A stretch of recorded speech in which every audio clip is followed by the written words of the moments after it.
जय हिंद दोस्तों, स्वागत है आपका हमारे इस यूट्यूब चैनल में। आज की इस वीडियो में एसएससी एमटीएस 2023 परीक्षा के 4 मई का फर्स्ट शिफ्ट का एग्जाम समाप्त हो चुका है और मैक्सिमम रियल क्वेश्चन भी मिल चुके हैं। तो दोस्तों इस वीडियो को आप पूरा जरूर देखिएगा। वीडियो पसंद आए तो एक लाइक जरूर कर दीजिएगा। चैनल पर नए होंगे तो सब्सक्राइब जरूर कर लीजिएगा। तो चलिए दोस्तों वीडियो को शुरू करते हैं। सबसे पहला हमारा क्वेश्चन पूछा था कि पृथ्वी का जुड़वा ग्रह कौन सा है। तो देखिए जो शुक्र ग्रह होता है उसे पृथ्वी का जुड़वा ग्रह भी कहा जाता है। पृथ्वी और शुक्र लगभग एक ही आकार के ग्रह हैं और उनका द्रव्यमान लगभग भी समान है। और शुक्र सूर्य से दूसरा ग्रह है और सौरमंडल का सबसे चमकीला ग्रह भी है। इसके समान द्रव्यमान और आकार के कारण इसे कभी कभी पृथ्वी का बहन ग्रह भी कहा जाता है। ग्रह का नाम प्रेम और सौंदर्य की रोमन देवी के नाम पर रखा गया है। और शुक्र सबसे चमकीला ग्रह है और बिना सहायता वाली आंखों से आसानी से देखा जा सकता है। और प्राचीन लोग शायद इसके बारे में जानते थे और सबसे पहले बेबीलोन के खगोलीय दस्तावेजों में से एक शुक्र के बारे में बताता है। एक क्वेश्चन पूछा था दोस्तों कि स्वामी विवेकानंद का आध्यात्मिक गुरु कौन था। तो देखिए जो स्वामी विवेकानंद थे उनके आध्यात्मिक गुरु थे रामकृष्ण परमहंस। रामकृष्ण परमहंस स्वामी विवेकानंद श्री रामकृष्ण परमहंस के प्रमुख शिष्य थे। रामकृष्ण एक भारतीय हिंदू रहस्यवादी दार्शनिक संत थे और रामकृष्ण मिशन का नाम भारतीय संत रामकृष्ण परमहंस के नाम पर रखा गया है और इसकी स्थापना 1 मई 1897 को रामकृष्ण के प्रमुख शिष्य स्वामी विवेकानंद ने की थी। अगला क्वेश्चन देखिए, पूछा था कि पीएम ग्रामोदय योजना कब लागू हुई थी। तो इसका राइट आंसर हो जाएगा 2000 ईस्वी में। जो ग्रामीण गरीब आबादी के जीवन को बेहतर बनाने के लिए प्रधानमंत्री ग्रामोदय योजना PMGY 2000 में शुरू की गई थी और यह योजना ग्रामीण विकास मंत्रालय द्वारा चलाई जानी थी, जबकि कार्यक्रम की निगरानी योजना आयोग, जिसका नाम बदल दिया गया था अब नीति आयोग है, उसके द्वारा की जाती थी और इसे तत्कालीन प्रधानमंत्री श्री अटल बिहारी वाजपेयी के तहत शुरू किया गया था। एक क्वेश्चन पूछा था दोस्तों कि सितारा देवी का संबंध किस नृत्य शैली से है। तो देखिए इसका आंसर हो जाएगा कथक। यहाँ पे मैंने कुछ इंपॉर्टेंट नृत्य लिए हुए हैं, उससे संबंधित व्यक्ति हैं जो कि आपके डेली एग्जाम में 1 से 2 हर शिफ्टों में 1-2 क्वेश्चन इससे पूछ रहा है। तो देखिए आप देख लीजिएगा, इंपॉर्टेंट है।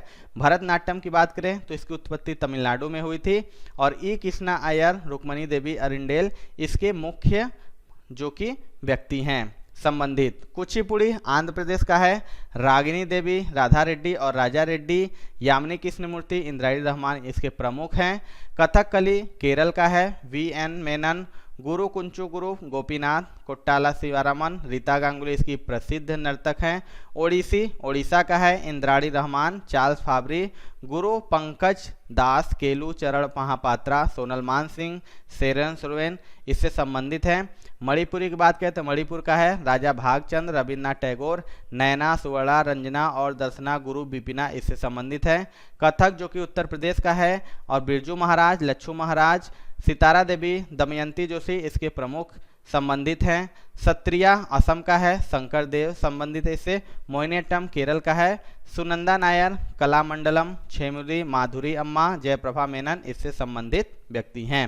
अगला क्वेश्चन पूछा था दोस्तों कि संगमरमर का रासायनिक नाम क्या है। तो देखिए संगमरमर का रासायनिक नाम है कैल्शियम कार्बोनेट। संगमरमर का रासायनिक नाम कैल्शियम कार्बोनेट है और इसका रासायनिक सूत्र है CaCO3 और यह एक कार्बनिक रासायनिक यौगिक है, अकार्बनिक रासायनिक यौगिक है। एक क्वेश्चन पूछा था दोस्तों कि द्वैध शासन किस अधिनियम से लागू हुआ है। तो देखिए जो द्वैध शासन है भारत सरकार अधिनियम 1919 के द्वारा लागू हुआ है। एक क्वेश्चन पूछा था दोस्तों कि अशोक की नीति किस युद्ध के बाद बदल गई। तो देखिए इसका राइट आंसर हो जाएगा कलिंग युद्ध। अशोक को भारतीय इतिहास के सबसे महान शासकों में से एक माना जाता है, जिन्होंने 273 ईसा पूर्व से 232 ईसा पूर्व के बीच शासन किया था और कलिंग युद्ध जो कि 261 ईसा पूर्व में लड़ा गया था, जो उनके जीवन की महत्वपूर्ण घटना थी। युद्ध बड़े पैमानों पर विनाश का कारण बना, जहां 1 लाख सैनिक और नागरिक मारे गए थे। युद्ध के बाद अशोक ने हिंसा को त्याग दिया और बुद्ध के उपदेश को मानते हुए अहिंसा का अवतार लिया और उन्होंने अपने साम्राज्य में अहिंसा के सिद्धांतों को लागू किया और बौद्ध धर्म का प्रसार किया।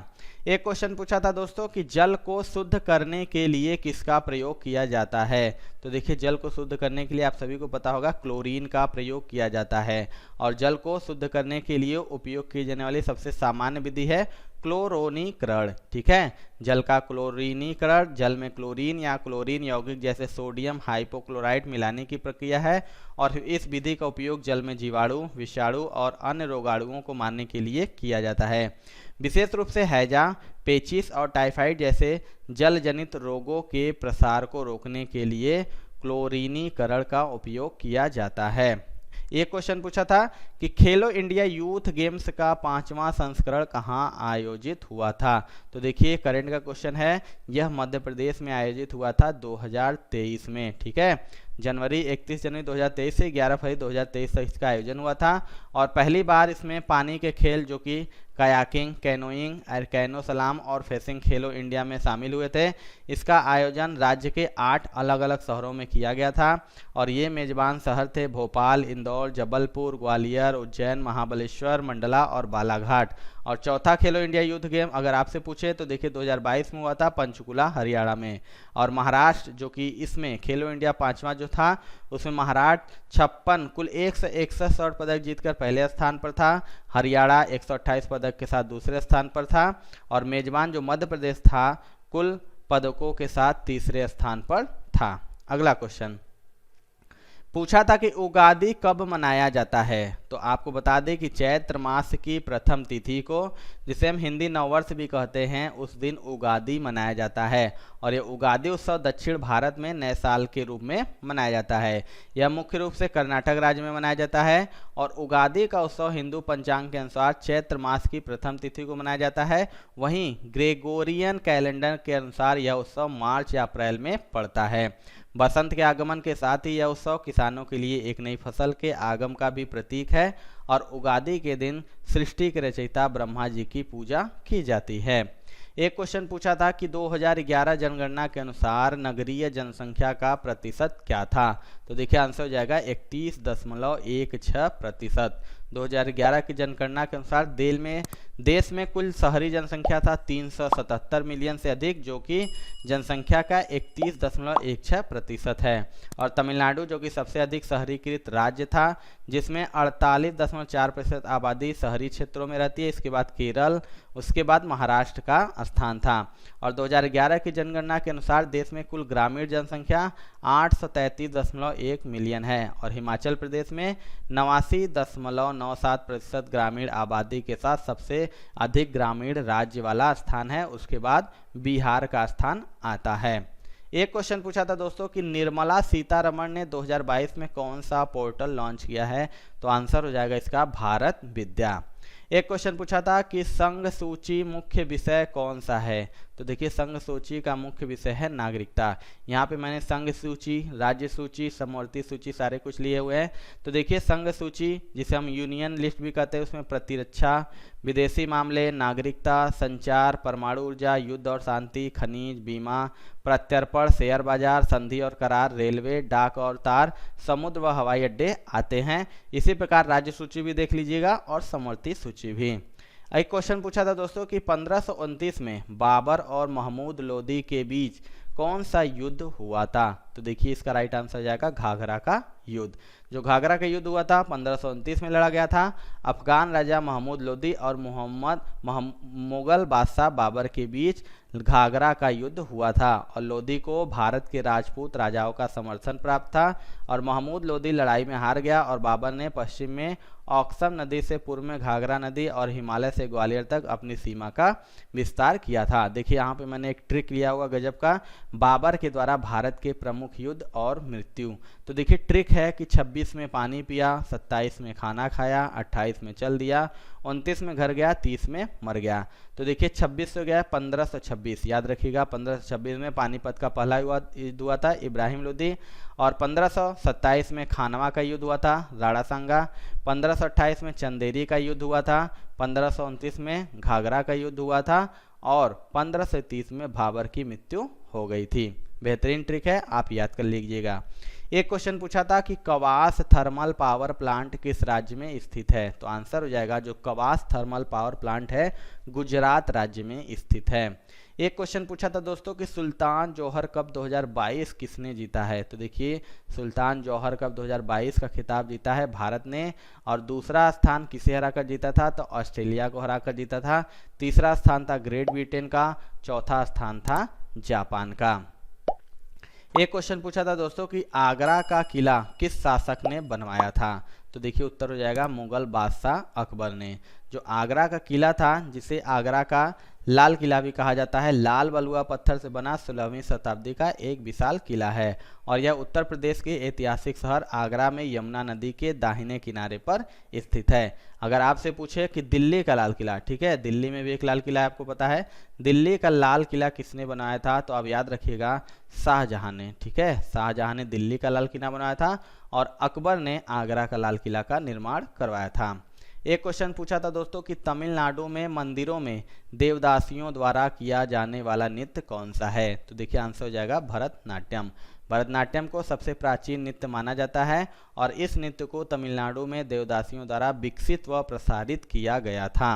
एक क्वेश्चन पूछा था कि द पैलेस ऑफ इल्यूशन किताब के लेखक कौन है, तो देखिए इसका आंसर हो जाएगा चित्रा बनर्जी दिवाकरुणी। जो द पैलेस ऑफ इल्यूशन है, चित्रा बनर्जी द्वारा लिखित एक पुस्तक है जो कि महाभारत की एक अवशेष है, पांचाली या द्रौपदी के दृष्टिकोण से कहा गया है। चित्रा बनर्जी दिवाकरुणी एक भारतीय अमेरिकी लेखिका और कवयित्री है, और इनके कुछ प्रमुख और उपन्यास हैं जैसे कि the mistress of spices, sister of my heart, queen of dream, one amazing thing, before we visit the gods. एक क्वेश्चन पूछा था दोस्तों कि ठुमरी की रानी किसे कहते हैं, तो देखिए ठुमरी की रानी कहते हैं गिरजा देवी को। गिरजा देवी को ठुमरी की रानी के रूप में जाना जाता था, जो अर्धशास्त्रीय भारतीय संगीत की एक सामान्य शैली है, और गिरजा देवी सेनिया और बनारस घराने के सबसे चमकीले सितारों में से एक। ठुमरी को महानता के एक नए स्तर पर ले गई। ठुमरी के बनारस घराने की अंतिम प्रतिपादकों में से एक गिरजा देवी का निधन 24 अक्टूबर को कोलकाता में हो गया था, और वह 88 वर्ष की थी। एक क्वेश्चन पूछा था कि कोडो, कुटकी, हडका और काउंटी किससे संबंधित है, तो आपको बता दूं कि ये सभी शब्द बाजरा से संबंधित हैं।